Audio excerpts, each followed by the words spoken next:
Peace be to you. In with the problem of evil. Let us begin with the question.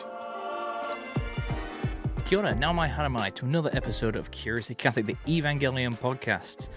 Again, it's been a while since I've posted. You know, doing this part-time is a real gift as well as a challenge, but we've had a few exciting things. I went on holiday with my mum to Queenstown for the first time. If you haven't been there, check it out. And also just been getting on with life, trying to get back on the bandwagon. You know, when you go on a holiday, your life kind of goes all out of whack, especially with 3 kids, and so just trying to get back on track, and definitely needing to get back on track sooner rather than later, because in a few weeks' time, we have a Vatican expert coming over to New Zealand from Rome to talk to you about the Shroud of Turin. Now, I'm doing something a little bit different. I've never done this before. I don't really know what I'm doing.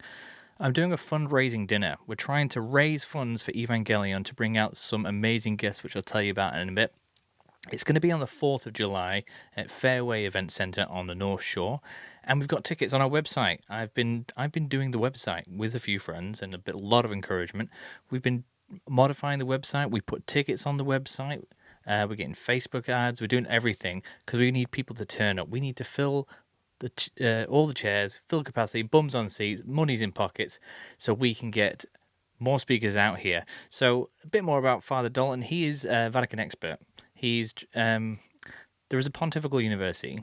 It's got like 5 words in the name, all obviously in Italian or some Latin that I'm not quite able to pronounce. He's a very interesting guy. He's been on Pints of the Christ. Check him out there. And he's coming to speak to us about the Shroud of Turin because for a long time, and I thought it was just, one of those things you can take it or leave it. It doesn't matter if it's true or not. If it gives you faith, great. But there's been some scientific research into it that's shown some amazing findings that tell us about Christ, tell us about the person he was, what he looked like, a bit about him, and therefore about our faith, because we have an incarnate faith.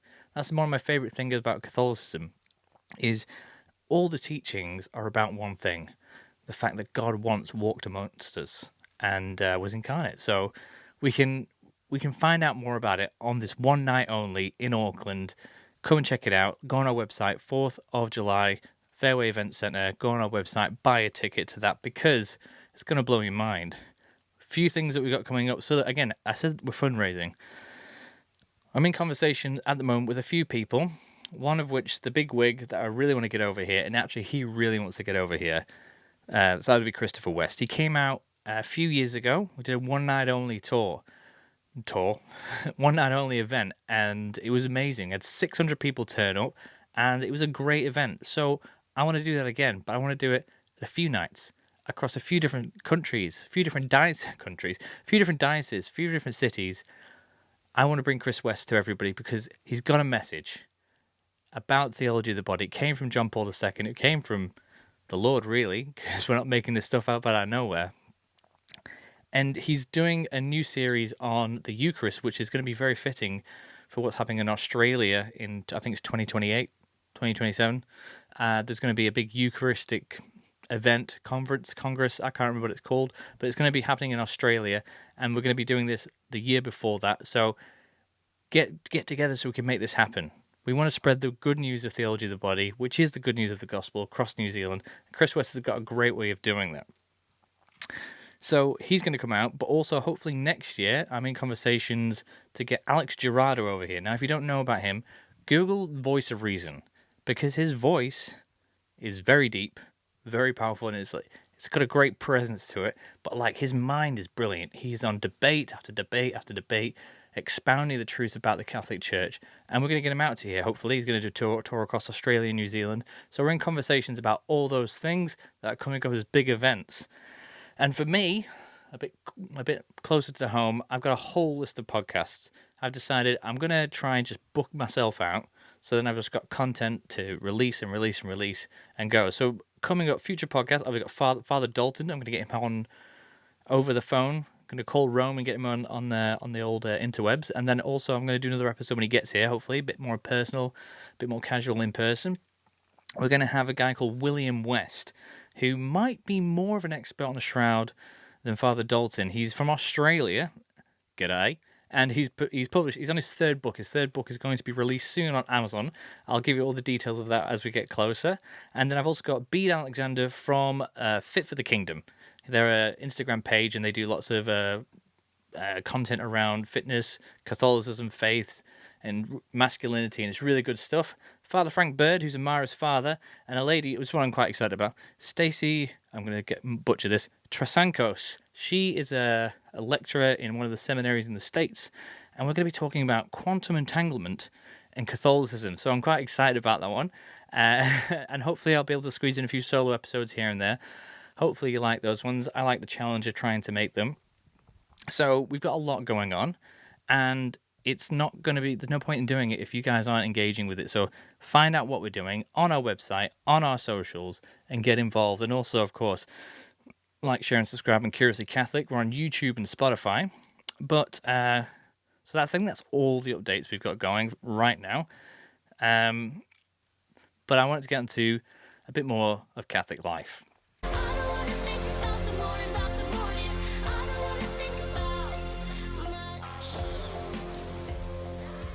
So I wanted to spice up this episode with not just a whole bunch of advertising of things we're going to be doing and promises I may or may not be able to keep, but I also wanted to give you something to chew on, something to think on, or just share things that have been on my mind a bit recently, and something that I've been hearing for a while, and actually recently there have been a lot of things that are kind of like in the orbit of this topic, is manifestation.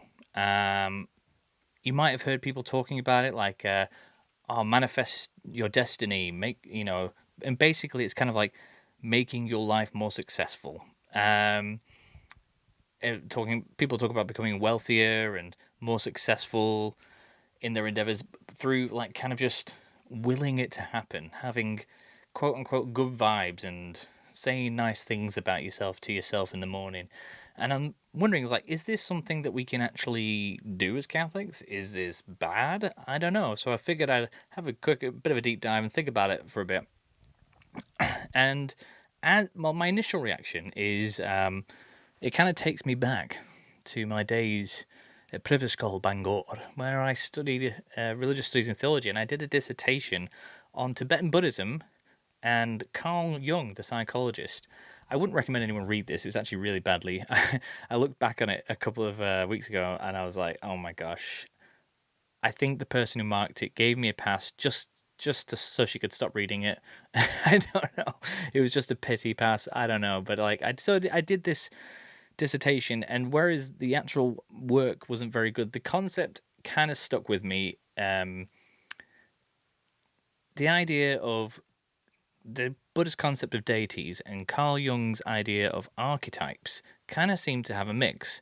Just a quick overview for those of you that don't know. Carl Jung kind of followed on from Freud, who believed in the id, ego, and superego, which was like shown as like an iceberg that floats in the ocean. And then Carl Jung kind of expanded on that and said, so that's your conscious mind, but then we've got this kind of unconscious mind. I'm butchering this a bit, it's been a few years, and we've also got this collective unconscious. There's things that people share across like time and space that we see, we just know it when we see it. And a good example that is very obvious is like motherhood. You see people, no matter what the kind of race or even the time that it was in, mums kind of exhibit similar factors. In fact, he got Carl Jung even talked about the God archetype. There is always a concept of God. It always follows certain patterns. And so he saw these archetypes and said that you kind of like possess them for a certain period of time in your life and you dispossess them. And they kind of come in and out of your consciousness. And this, whilst I was studying Buddhism at the time, I saw a link here between the idea of the Buddhist deities, which was if you have these deities and they're not gods. It's not like God in the same way that Christians, Jews, and Muslims all think of God. It's not an all-powerful being. They are more like kind of characteristics.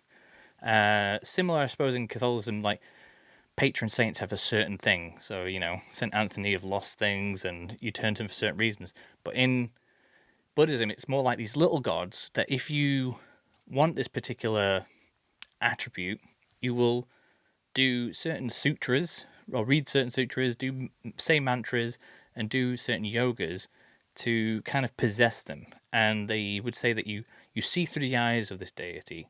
One of the deities, I learned the name because it was a hard one to say, Avalokiteshvara.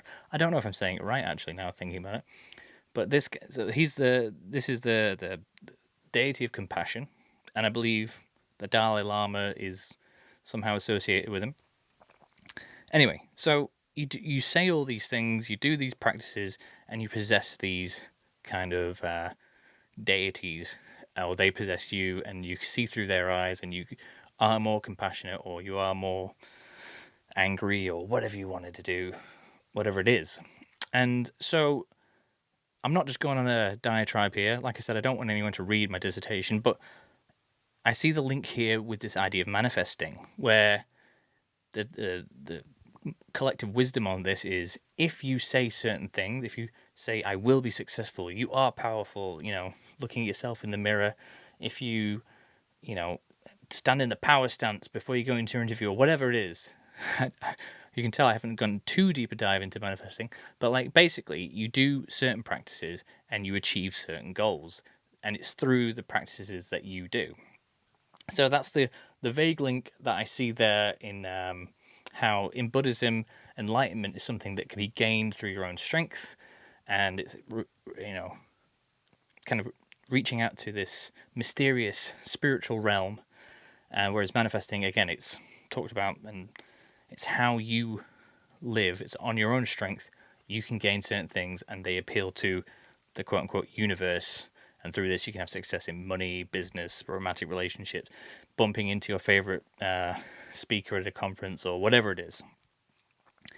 So the question is this the beginning of something sinister, or is it just something benign? Because I'll get into it later, but there is a bit of almost science that backs it up. But the first thing we need to work out is it true?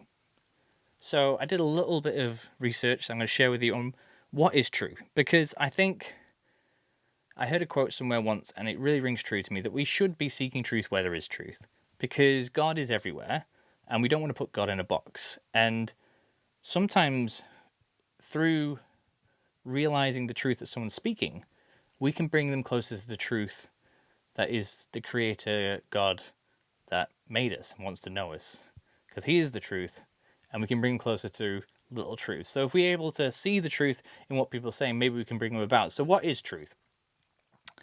Well, as I was just telling my wife, you can tell we have great conversations. She probably loves it. Truth is basically, as a concept, what is it? Typically, it means something to the effect of, does X correspond with what is known? What is reality? So, is this true? Is the car red? Look at it. I said it's red. The car is red. Meets reality. Where's the ice cream tub? It's in the freezer. Go check the freezer. Ice cream tub is in the freezer. This is true. So on very simple things like that, it's easy to verify, but it does get a bit more complicated when we take perception into consideration.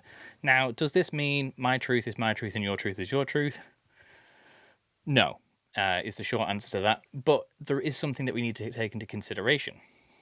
For example, I've got a friend who doesn't like eating cake. He hates cake, and that's what he'll say. Cake's disgusting.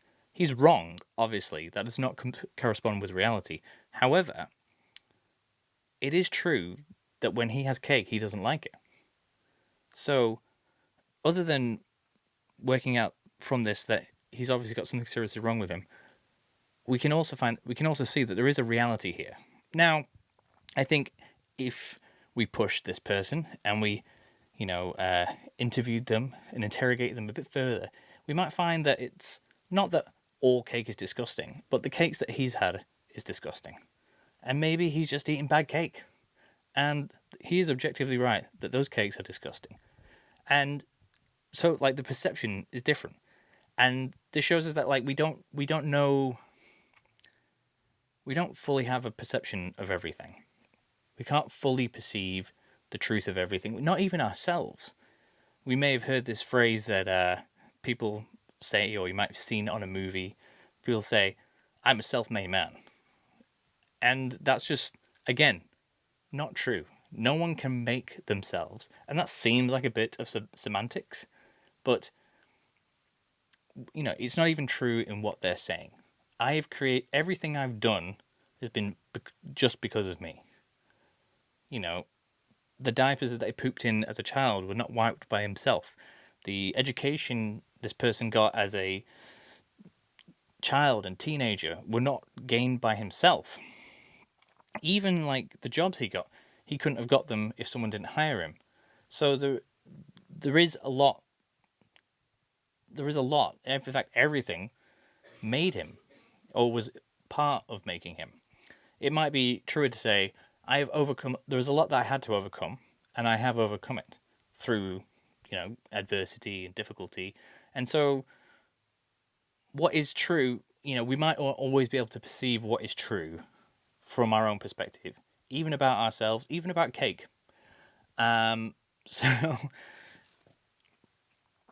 So we might not be able. So the perception thing is a real problem, but at the end of the day, and I think this fits in with the manifesting thing, because there are a lot of people that seem to get a lot of success from manifestation, or I don't know what you call it, from manifesting their own prayer. I don't know what it is, but they seem to be getting a lot of success from doing this manifesting practice. They are trying to become rich. They are doing the manifesting sutras and prayer stances and whatever it is that they have to do or are trying to do, and then they get the success. And so for them, X, manifesting, corresponds with reality. I did X, Y happened. So there, you can see that. So you would think it's true, but like we have science seems to have backed up a bit of it. Like there was this study done on people that think they're lucky versus people that don't think they're lucky, and it was found that they did something like they put like a $10 note on the sidewalk, and they had a bunch of people walk down past the sidewalk on the way to the test, and the people that felt that they were lucky all saw the money. The people that didn't, none of them saw the money. So obviously, the way that they perceive themselves, maybe the way that they talk to themselves and the way that they carry themselves, brings them luck. But it's not like they're not bringing the luck. They're putting themselves in a disposition that is more conducive to receiving. And you could say, oh yeah, well that's, working with the universe. But it could also just be keeping your chin up and being a bit happier. And that is something that the Bible advocates. They will know who you are by the way that you love. Seek and ye shall find. Knock and the door shall be opened. The scriptures, our Catholic faith teaches to be optimistic, to be in a situation where you're ready to receive. And so bring it back round, it's like, is manifestation just prayer? I think what we can draw from this is that there are certain truths that can be drawn from this manifesting thing. But as you go deeper into it, it is left into a kind of Gnostic, kind of secret knowledge that I'll share with you, and if you practice, you'll also gain. But it ends with you. Whereas in Christianity and prayer, it starts with you maybe. Do the prayer, go to Mass, go in front of the Eucharist, have a devotional life, order your life correctly so that you have time for prayer and think of God and pray ceasingly. But it's always in the pursuit of God. And so the success that you gain, that you will gain because God wants us to be successful and to be faithful, it comes from going deeper, seeking truth where there's truth, but truth with a capital T. Seek God where He is, because He's all around us and He's just waiting. He's knocking on that door and He's waiting for you to open it. So, when you hear of people talking about manifestation. Maybe don't be like I kind of have been and kind of cringe and walk away. But like, let's look to how St. Paul was in the book of Acts. When he was walking around in the pagan world and he saw there was a shrine to the unknown God. And he says, you call this God unknown, I've come to tell you who he is. And we can name that God as Jesus Christ. So let's bring Jesus Christ with us into all things we do. Let's pray for all those that are seeking him, maybe in the wrong places. Help them to go deeper and further than themselves. And I want you to go deeper and further than yourself and drive all the way to the North Shore Event Centre, where we're going to be having Father Dalton on the 4th of July. So like, share and subscribe, get involved with what we're doing, and let's make New Zealand a Catholic country. God bless.